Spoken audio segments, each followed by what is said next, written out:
In this video, we're going to be talking about one of my favorite things to do at Disneyland, and that's character dining. Character dining is a great way to enjoy both delicious food and great character interactions. We'll give you a review of both the food and the character interactions you can have at Chippendale's Critter Breakfast at the Storytellers Cafe at the Grand Californian Hotel, breakfast and dinner at Goofy's Kitchen at the Disneyland Hotel, the Surf's Up Breakfast with Mickey and Friends at Disney's Paradise Pier Hotel, and Minnie and Friends Breakfast in the Park at Plaza Inn inside Disneyland. Previously, there was also Ariel's Grotto, which had dining with the princesses under the sea, but because of Pixar Pier, that has currently closed, and we're not sure what character dining or if character dining will be coming back to the pier. Now let's dive into the reviews. The Chippendale Critter Breakfast is at the Storytellers Cafe at Disney's Grand Californian Hotel. And if you've never been to the Storytellers Cafe, it really is a beautiful restaurant and has that same arts and crafts feel as the rest of the hotel. The Critter Breakfast is fun because you're going to see some interesting characters that you don't often see around the park. Of course, you're going to get Chippendale and sometimes Pluto, but you also might get characters from Brother Bear, Rare Fox, Nico, and maybe some other surprises along the way. You'll usually get about 5 characters at this breakfast. While the Critter Breakfast might not have the most popular characters, we felt like the quality of the food was the highest here at the Storytellers Cafe.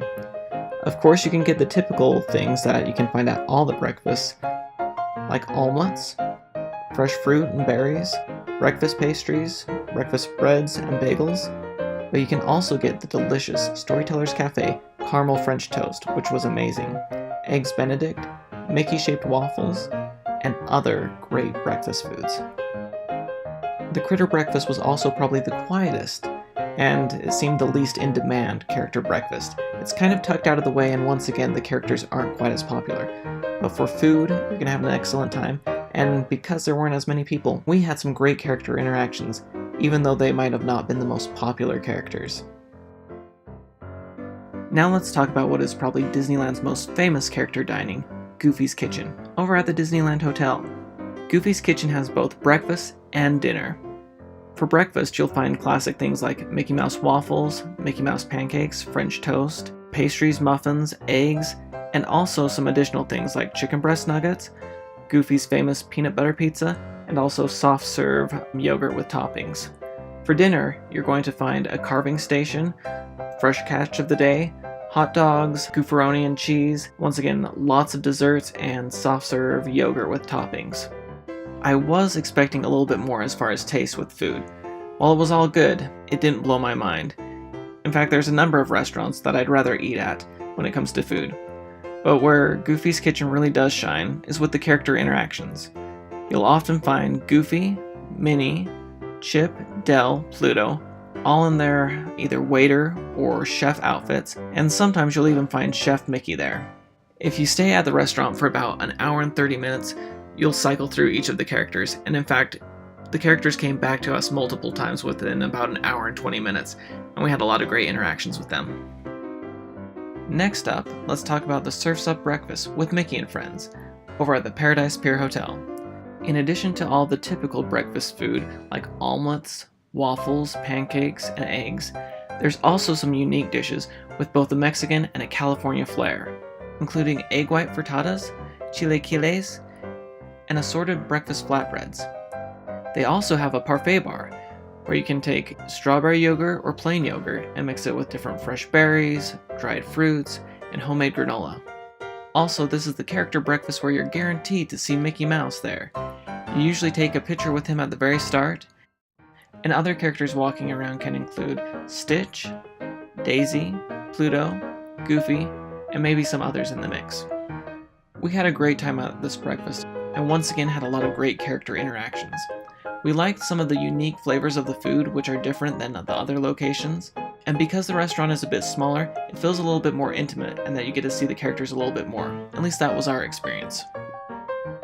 And lastly, we're going to talk about breakfast in the park with Minnie and Friends at the Plaza Inn at the end of Main Street in Disneyland.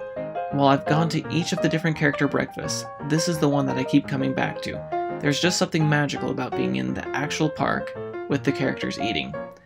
Now, of course, if you only have a short trip, you might not want to spend an hour and a half or 2 hours eating breakfast to see all the characters, but at the same time, it's a great way to save time to see lots of characters without having to wait in line. Unlike the other breakfasts, which usually have about 5 to 6 characters, this usually has 10 to 12. Part of the reason for that, I think, is because it's very large and there's a lot of people there, so they have to cycle through. But if you do wait about an hour and a half, you will see most of the characters. My experience has been you'll always see Minnie Mouse, Chippendale, Max, Winnie the Pooh, Tigger, Eeyore, Captain Hook, and also some other characters like Fairy Godmother. We've seen one of Mary Poppins' penguins, one of Cinderella's mice, Rafiki, and several others. And the food here is wonderful. Because of how Plaza Inn is set up, you don't actually scoop up the food yourself. People behind the counter help you out, but still, it is an all-you-care-to-eat buffet. Because there is a number of people who attend this breakfast and it's rather large, I feel like the food is a little bit more fresh because they're always bringing more out instead of it just sitting under a heat lamp for a long period of time. Both my friends and family that I've gone to this character breakfast with, they have all said it's one of their favorite meals in the park, not only because of the characters, but also because of the great food. So to recap, for me, the best character breakfast overall is breakfast in the park with Minnie and Friends at the Plaza Inn. Both the food and the character interactions are great there. If you're just going for a high quality meal, I would say the best tasting food is at the Storytellers Cafe. But no matter which of these you choose, you're going to have a great time. Once again, you don't have to do a character breakfast when you go to the parks. You can still see many of these characters in other locations. The great thing about this is it gives you time as friends and family to chat and hang out, and also to see the characters without the added stress of having to wait in line. They just come to you as you eat. So it's really fun and magical experience. It is a bit costly though. For adults, it's usually in the mid-30s for breakfast and in the mid-20s for children. The dinner at Goofy's Kitchen can be more than that. With each of these different character dining experiences, each time I had a great time. There are some I like more than others, but no matter what, you're going to have a magical time and a lot of fun. If you found this video helpful, please give it a like so other people will be able to find it, and be sure and subscribe for more videos like this. And check out some of our other restaurant reviews at Disneyland.